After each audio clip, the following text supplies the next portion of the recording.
True kaya? Serye ni Sian na Love Die Repeat. Naungusan ang serye ni Kim na Linlang. Faney, pumalag.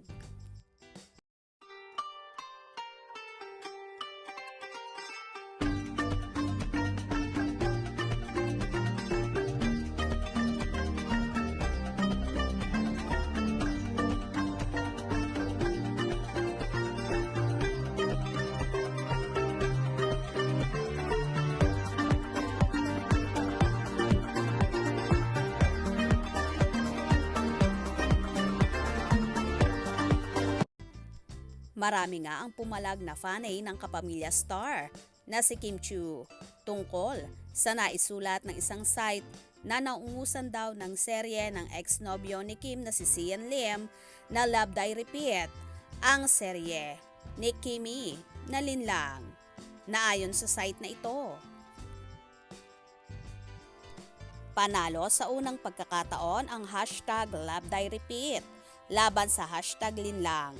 Ayon sa Nielsen Philippines kagabi, January 24, hindi umere ang mga programa ng ABS-CBN sa A to Z kagabi.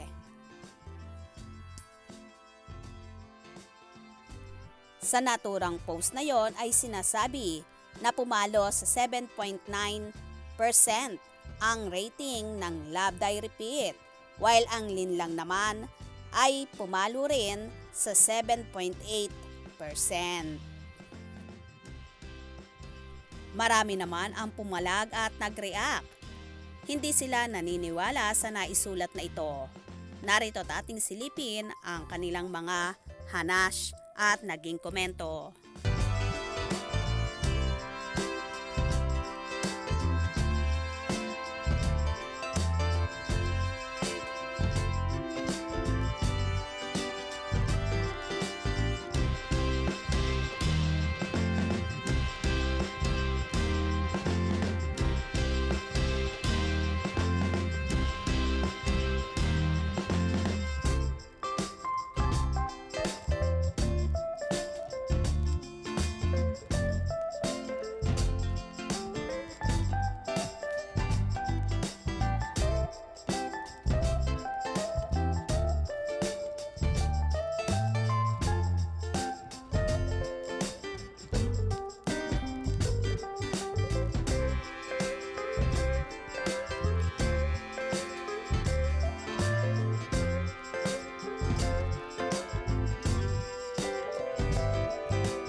Marami naman ang hindi makapaniwala at kumbinsido sa sinasabing post na ito. Ang ilan nga ay sinasabing tsamba at karamihan nga ay nagsasabi na Linlang is the best. Kayo, ano nga ba sa palagay nyo? Naungusan nga ba ng Love Die Repeat ang Linlang serye ni Kimi? Kayo na ang bahalang humusga.